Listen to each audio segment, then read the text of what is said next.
সমষ্টিত আমাৰ দলৰ প্ৰাৰ্থী যুৱ নেতা দিব্যায়ন ডাঙৰীয়াক প্ৰাৰ্থিত্ব ঘোষণা হোৱাৰ দিনাখনৰ পৰা এই অঞ্চলৰ ৰাইজে যিধৰণে সমাদৰ কৰিছে, তেওঁক যিধৰণে সকলো ৰাইজে সহায় সমৰ্থন কৰিছে, তাৰ কাৰণে মই সমগ্ৰ বৰপেটাবাসীৰ ওচৰত কৃতজ্ঞ।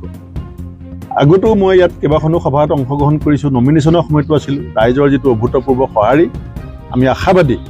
আৰু এতিয়া শেহতীয়াকৈ অৰুণাচলৰ MP কেন্দ্ৰীয় মন্ত্ৰী কিৰণ ৰিজিজু ডাঙৰীয়াই অসমৰ বিৰুদ্ধে যিটো ভয়ানক ষড়যন্ত্ৰ হৈছে বুলি হঠাৎ তেখেতৰ মুখেদি ফাদি লৈছে, তাৰ পাছত এই ছেকেণ্ড ফেজ আৰু থাৰ্ড ফেজৰ নিৰ্বাচনে যে বেলেগ ফালে মূৰ ল'ব সেইটো কথা নিশ্চিত। কাখন অসমৰ কাৰণে কিমান ভয়াৱহ হ'ব পাৰে সেয়া কিৰণ ৰিজিজু ডাঙৰীয়াৰ বক্তব্যত প্ৰকাশ পাইছে। ৰিজিজু ডাঙৰীয়াই কৈছে যে অৰুণাচলৰ কাৰণে আশীৰ্বাদ, আৰু ভাৰত চৰকাৰৰ মন্ত্ৰী কিৰণ ৰিজিজু ডাঙৰীয়াই নিজেই কৈছে যে খন অসমৰ কাৰণে মহা অভিশাপ। অসমৰ কাৰণে কিমান ডাঙৰ অভিশাপ? বেলেগ বেলেগ ৰাজ্যত হয়তো কেতিয়াবা ক'ৰবাৰ পৰা শৰণাৰ্থী আহিব, কিন্তু অসমৰ কাৰণে 5 লাখ শৰণাৰ্থীৰ দায়িত্ব ল'বৰ কাৰণে অসমৰ মুখ্যমন্ত্ৰী হিমন্ত বিশ্ব শৰ্মা ডাঙৰীয়া যে ইতিমধ্যে প্ৰস্তুত হৈছে, সেইটো কোনো সাধাৰণ মানুহে কোৱা নাই। ভাৰত চৰকাৰৰ এগৰাকী অতি গুৰুত্বপূৰ্ণ মন্ত্ৰী, আগত তেখেতে গৃহ বিভাগৰ মন্ত্ৰী আছিল, এতিয়া ষ্টেট ইণ্ডিপেণ্ডেণ্ট মিনিষ্টাৰ কিৰণ ৰিজিজু ডাঙৰীয়া, আৰু ক'তো লুকাই চুৰকে দৰ্জা বন্ধ কৰি কথাটো কোৱা নাই। সমগ্ৰ উত্তৰ পূৰ্বাঞ্চলৰ দেশৰ সংবাদ মাধ্যমৰ সন্মুখত কৈছে যে অৰুণাচলত থকা 5 লাখ হাজং আৰু চাকমাক অসমৰ মুখ্যমন্ত্ৰীয়ে দায়িত্ব ল'বৰ কাৰণে অমিত শ্বাহ ডাঙৰীয়াৰ সৈতে কথা হৈ গৈছে। এতিয়া যদি হিমন্ত বিশ্ব শৰ্মা ডাঙৰীয়াক বিজেপিক যদি আমি ভোট দিওঁ, আমাৰ ভোটটোৰ মাধ্যমেৰে আমি 5 লাখ হাজং চাকমাক অসমলৈ আদৰণি জনোৱা হ'ব।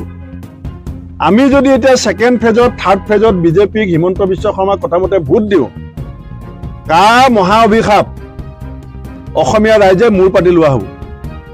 আমি যিখন অসমত এতিয়া 36 লাখ পঞ্জীভূত নিবনুৱা আছে, 1.5 লাখ কোটি টকা ধাৰত গোট গৈ আছো, কিমান খিলঞ্জীয়া ভূমিহীন হৈ আছে, জনজাতিসকল ভূমিপুত্ৰসকল ভূমিহীন হৈ আছে, তাত মুখ্যমন্ত্ৰীগৰাকীয়ে নিজৰ বিভিন্ন অতীতৰ কুকৰ্মৰ কাৰণে দেশৰ গৃহমন্ত্ৰী অমিত শ্বাহ ডাঙৰীয়াৰ আগত ৰাজহাড় বেকাৰ কৰি কেনেকে শৰণাপন্ন হয় সেইটো কেইদিনমানৰ আগতে অসমৰ মানুহে দেখিছে। গতিকে অমিত শ্বাহ ডাঙৰীয়াই যেতিয়া হিমন্ত বিশ্ব শৰ্মা ডাঙৰীয়াক নিৰ্দেশ দিব যে অৰুণাচলৰ 5 লাখ শৰণাৰ্থী আপুনি ল'ব লাগিব, তেখেতে দৰকাৰ হ'লে গুৱাহাটীতে তেওঁ হাউচিঙৰ ঘৰ বনাই দিব।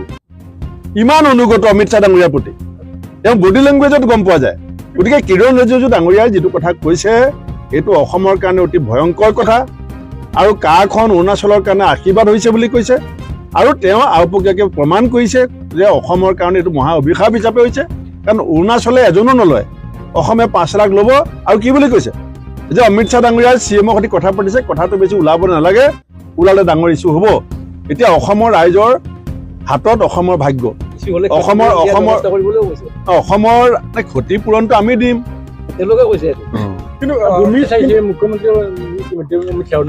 কিৰণ ৰিজিজু ডাঙৰীয়াই সাজি কথা কোৱা নাই। আপুনি প্ৰেছ মিটখন যদি ভালকে চাই দেখিব, তেওঁ অৰুণাচলবাসীক এটা বাৰ্তা দিছে, অৰুণাচলবাসীক বাৰ্তা দিছে। আমাৰ অসমৰ মুখ্যমন্ত্ৰীয়ে কি কয় কথাই কথাই, ৰাতিপুৱা এটা কথা কয়, আবেলি এটা কথা কয়। কেইদিনমানৰ আগতে কৈছিলে যে 71 চনৰ পাছত অহা এজনো বিজেপিৰ বিদেশী বুজা অসমে নলয়। এতিয়া কৈ আছে চৰাই এটা আহিব নোৱাৰে, আৰু এতিয়া কিৰণ ৰিজিজু ডাঙৰীয়াই কৈ আছে যে 5 লাখৰ বুজা অসমে ল'ম বুলি কথা হৈ গ'ল। গতিকে এই মুখ্যমন্ত্ৰীজনক যদি আমি 26 তাৰিখে 26 এপ্ৰিলত আৰু 7 মেত এই বিজেপি আৰু এই মুখ্যমন্ত্ৰীক যদি আমি প্ৰতিৰোধ নকৰোঁ, ক্ষমতাচ্যুত কৰাৰ যদি সিদ্ধান্ত গ্ৰহণ নকৰোঁ, অসমৰ ভৱিষ্যত প্ৰজন্মই কিন্তু আমাক ক্ষমা নকৰিব। কেন্দ্ৰীয় গৃহমন্ত্ৰীগৰাকীয়ে আজি পুনৰ কৈছে যে CA কোনো নাগৰিকৰ নাগৰিকত্ব কৰ্তন নকৰে, বৰঞ্চ কংগ্ৰেছে ইয়াক ৰাইজক বিভ্ৰান্ত কৰিছে। নাই, কংগ্ৰেছেতো অকলে CA বিৰোধিতা কৰা নাই, অসমৰ বিভিন্ন জাতীয় সংগঠনে বিৰোধিতা কৰিছে, অসমৰ বিশিষ্ট বুদ্ধিজীৱীসকলে বিৰোধিতা কৰিছে, সংবাদ মাধ্যমৰ মানুহে বিৰোধিতা কৰিছে। ইয়াৰ কাৰণটো কি? কাৰণটো হৈছে অসমে 71 চনৰ আগতে অহা সকলো বিদেশীক আমি স্বদেশী বুলি পেলাই স্বীকাৰ কৰি ললো।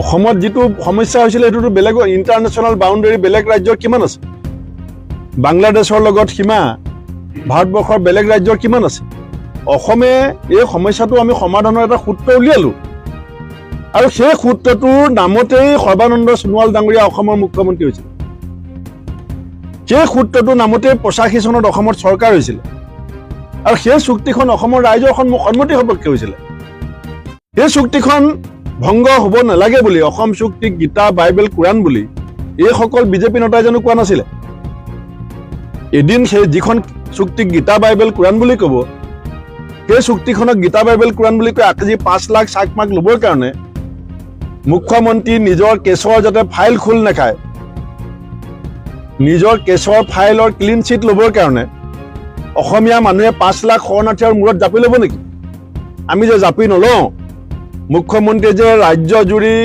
আমাৰ জাতিৰ বিৰুদ্ধে যে ষড়যন্ত্ৰত লিপ্ত হৈছে তাৰ বিৰুদ্ধে অসমীয়া মানুহে 26 এপ্ৰিল আৰু 7 মে'ত তীব্ৰ প্ৰতিবাদ আমি কৰিব লাগিব এতিয়া মানে এই যিখন শেহতীয়া যিটো স্থিতি নহয় যদি প্ৰভাৱ নেপেলায় তেতিয়াহ'লে আমি চাকমা হাজঙক ৱেলকাম কৰিব লাগিব আমাৰ এটা ভোটেৰে পদুম ফুলৰ চিনত যদি পৰে তেতিয়াহ'লে অমিত শ্বাহ ডাঙৰীয়াৰ নিৰ্দেশ হিমন্ত বিশ্ব শৰ্মা ডাঙৰীয়াই মানি ল'বৰ কাৰণে আমি সন্মতি দিয়া হ'ব কাৰণ এইটোতো কোনো অৰ্ডিনেৰী মানুহে কোৱা নাই he is a cheating central minister তেওঁতো উইড্ৰ কৰা নাই ষ্টেটমেণ্টটো মুখ্যমন্ত্ৰীয়েতো নদী ক'ব পৰা নাই মুখ্যমন্ত্ৰীয়ে ক'ব নোৱাৰে আৰু প্ৰেছ মিটত এজন কেন্দ্ৰীয় মন্ত্ৰীয়ে ইমান মিছা কথা ক'ব পাৰিব নেকি